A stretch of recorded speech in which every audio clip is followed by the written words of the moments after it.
मैं इस्लामुद्दीन खान और आप देख रहे हैं प्रहार टाइम्स। कल जुमा का दिन था और दिल्ली में जुमा की नमाज पढ़ रहे लोगों को पुलिसकर्मी ने लात से मारा।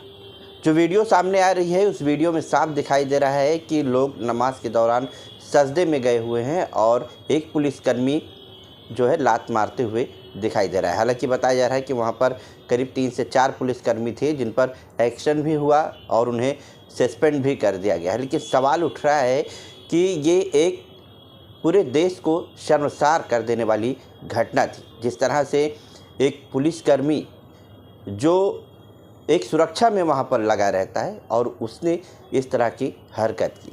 मीडिया रिपोर्ट्स के अनुसार अब तक वहां के कुछ लोगों ने जो बयान दिया है उसके अनुसार कि हमेशा वहां पर नमाज होती थी और सुरक्षा के लिए पुलिस वहां रहती थी, लेकिन कल जुमा की नमाज के वक्त ऐसा क्या हुआ कि पुलिसकर्मी ने इस तरह का बर्ताव किया। हमारे साथ सैयद अली अशरफ भाई साहब हैं। भाई साहब, कल की वीडियो जो सामने आई उस वीडियो ने सबको एक हिला कर रख दिया। एक शर्मसार कर देने वाली वीडियो थी वो।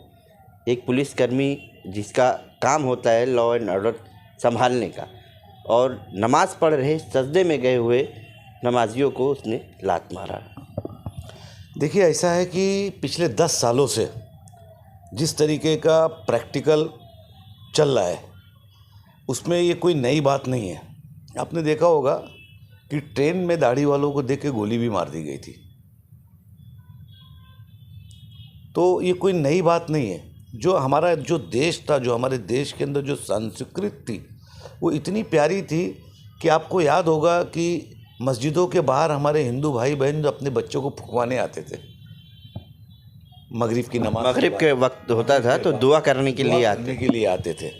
ये इतना जहर बो दिया गया है कि आज ये हालत है कि जो पुलिस सुरक्षा के लिए वो पुलिस लात जिस तरीके से उसने मारा, एक होता है भाई हटा दीजिए, आप लॉ एंड ऑर्डर का प्रॉब्लम आ रहा है, रास्ते का प्रॉब्लम आ रहा है तो आप हटा दीजिए। एक है कि बेदर्दी से मारना।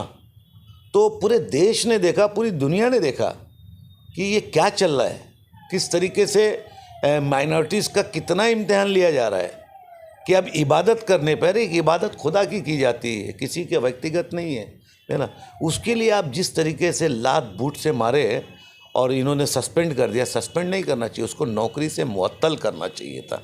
तब आप हमारे दिल पे जो ज़ख्म लगा है उसको धो सकेंगे ना। ये जो वोट बैंक की राजनीति चल रही है ना, इसकी वजह से हमारे समाज का ये हाल हो रहा है। ये भी देखा जा रहा है कि इतनी बड़ी घटना हुई लेकिन इस पर कहीं ना कहीं एक खामोशी सी छाई हुई है। इंडिया गठबंधन के भी तमाम नेता हैं जो अपने आप को सेकुलर कहते हैं, किसी की तरफ से कोई इस पर आवाज़ नहीं उठ रहा है कि आखिर ऐसा क्यों हो रहा है। देखिए, ऐसा है, इंडिया गठबंधन मेरे ख्याल से 2 ही 3 लोगों के स्टेटमेंट्स आए हैं। इंडिया गठबंधन से अभी तक कोई बड़े लीडर्स का बयान नहीं आया, न ट्वीट्स हुआ। अफसोस की बात यह है कि इंडिया गठबंधन के सबसे बड़े वोट बैंक वही माइनॉरिटीज़ कम्युनिटी है, मुस्लिम माइनॉरिटीज़, लेकिन उसकी सुध लेने के लिए अभी तक कोई नहीं आया, किसी ने नहीं ट्वीट किया। ये अफसोस की बात है। सोशल मीडिया में लोग वीडियो ट्वीट्स कर रहे हैं, कुछ दूसरे धार्मिक वीडियो हैं कि सड़कों पर जो है नाच गाना भी हो रहा है, यात्राएं भी निकल रही हैं।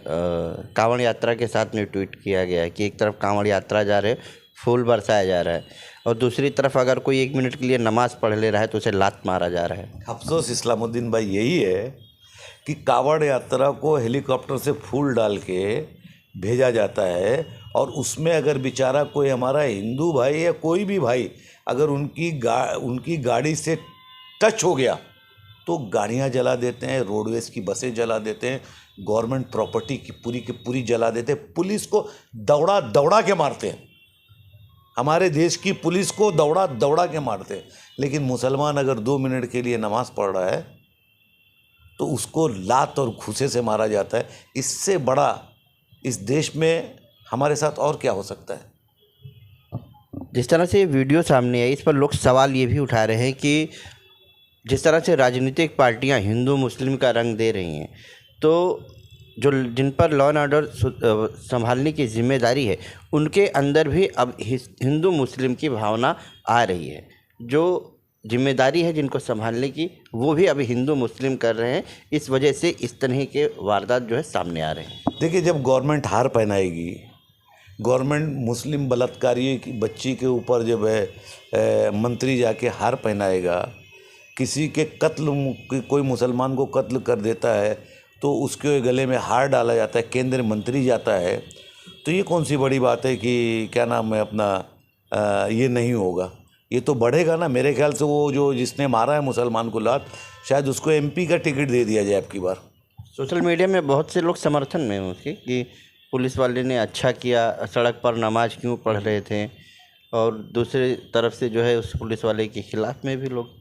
देखिए, जो अच्छा देशवासी है, ऐसा नहीं कि सारे देश में बदमाश कुछ ही लोग हैं, मेजोरिटी में बदमाश कहीं नहीं है, ना हमारे में ना उनमें। पढ़ भी रहे थे अगर जैसे, तो कानूनी कार्रवाई कर सकते थे। ऐसा मारने की ज़रूरत क्या थी? मारने की ज़रूरत नहीं थी, उनको हटा देना चाहिए था, उनको इंस्ट्रक्शन दे देना चाहिए था, या एक हफ्ते पहले नोटिस दे देना चाहिए था कि भाई आप लोग मत पढ़िए।